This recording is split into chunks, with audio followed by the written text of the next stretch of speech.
Ako si Angelica Garcia from BAFM 2A at ito ang aking gawa na pinamagatan kong tangis. Tangis. Mga tangis ang naririnig, nakakabingi sa pandinig, hindi pantay na pagtingin, lubhang dinaramdam din. Bakit parang ang hirap tanggapin, mabigat sa damdamin, na hindi nyo makita ang halaga namin?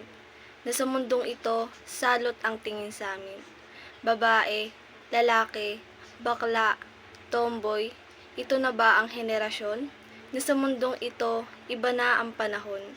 Na sa panahon ngayon, wala nang diskriminasyon. Sa ngayon, ay para bang ang daming hamon. Nauuso na ang depresyon na dapat gawan ng aksyon. At bigyan halaga at atensyon. Bakit kaya ganun? Naiwan pa din sila ng paniniwala noon na ang babae ay para lang sa lalaki at ang lalaki ay para lang sa babae. Hindi tulad ngayon, marami ng kasarian na pare-parehong gusto ng karapatan. Pero hindi makamtan dahil sa lumang paniniwala sa nakaraan. Teka, ano nga ba ang ating pinaglalaban?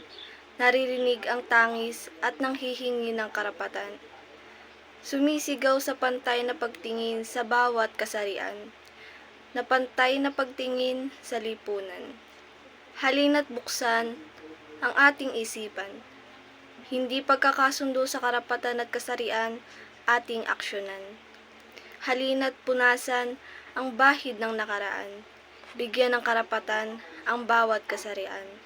Ngunit ngayon, halina't buksan mo ang mga mata mo upang makita mo na ang iba't ibang kasariang ito ay may dignidad at prinsipyo. Mga talento na pwedeng ipakita sa mundo. Makikita ng mga mata mo ang tatag ng mga ito.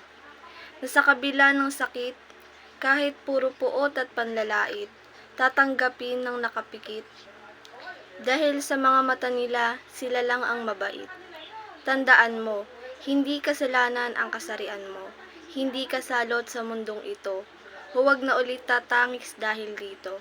Dahil ikaw yan, anuman ang iyong kasarian, taas na umong ipangalandakan na lahat tayo ay may karapatan.